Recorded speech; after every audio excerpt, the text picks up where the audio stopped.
नमस्ते दोस्तों, स्वागत है आपका हमारे चैनल पर। आज हम एक इंटरेस्टिंग टॉपिक पर बात करेंगे। अगर यूएस का मार्केट बबल ब्लास्ट हो जाए यानी यूएस स्टॉक मार्केट क्रैश कर जाए तो भारत के मार्केट पर क्या असर पड़ेगा। और ये इसलिए क्योंकि यूएस ने पहले ही भारत पर 50% टैरिफ लगा दिया है जो कल से लागू हो रहा है। मतलब भारत यूएस बिजनेस पहले ही कट चुका है और मार्केट्स ने उस न्यूज पर रिएक्ट कर लिया है। क्या अब यूएस क्रैश का असर कम होगा? चलिए स्टेप बाय स्टेप समझते हैं। सबसे पहले क्विक रिकैप। 6 अगस्त 2025 को ट्रंप ने भारत पर 25% एडिशनल टैरिफ की घोषणा की, जो पहले के 25% रेसिप्रोकल टैरिफ के ऊपर है, कुल 50%।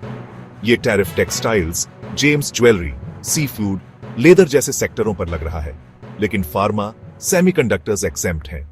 भारत के यूएस एक्सपोर्ट्स $87 बिलियन के हैं और एक्सपर्ट्स कहते हैं कि इससे भारत की जीडीपी ग्रोथ 0.2-1% कम हो सकती है। मार्केट्स ने रिएक्ट किया।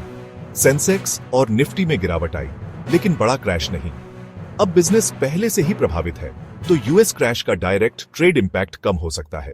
अब मुख्य सवाल, यूएस बबल ब्लास्ट का भारत पर इंपैक्ट। यूएस मार्केट अगर क्रैश करता है तो यह ग्लोबल रिसेशन ट्रिगर कर सकता है।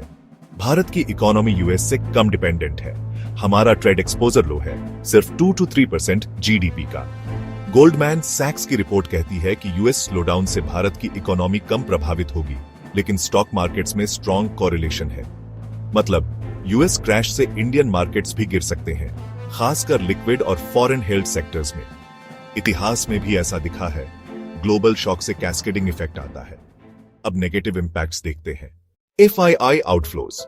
फॉरेन इन्वेस्टर्स यूएस क्रैश पर रिस्की मार्केट्स से पैसे निकालेंगे, जैसे भारत से। इससे सेंसेक्स, निफ्टी डाउन, रुपया weak, sectors hit. IT, US clients पर डिपेंड है, रिसेशन में डिमांड कम। फार्मा, कुछ एक्सेप्ट हैं, पर सेंटिमेंट से प्राइसिंग दब सकती है। मेटल्स, कमोडिटी डिमांड गिरे तो प्राइस दबेंगे। किन्हीं सेक्टर्स पर पहले ही टैरिफ का असर है। Textiles, gems jewellery, sea food, leather. Positive side, US recession से कमोडिटी प्राइसेस गिर सकते हैं, जैसे ओनियल। इससे भारत का इंपोर्ट बिल घटेगा और इन्फ्लेशन कंट्रोल में मदद मिल सकती है। टैरिफ्स की वजह से हम पहले ही डाइवर्सिफाई कर रहे हैं, चीन, यूरोप की तरफ shift. Advice, diversify portfolio, gold bonds में इन्वेस्ट और लॉन्ग टर्म रहे। दोस्तों, आपका क्या विचार है? कमेंट्स में बताएं। क्या भारत का मार्केट यूएस क्रैश से सेफ रहेगा? वीडियो पसंद आया तो लाइक, सब्सक्राइब और शेयर करें। अगली वीडियो में मिलते हैं, तब तक स्मार्ट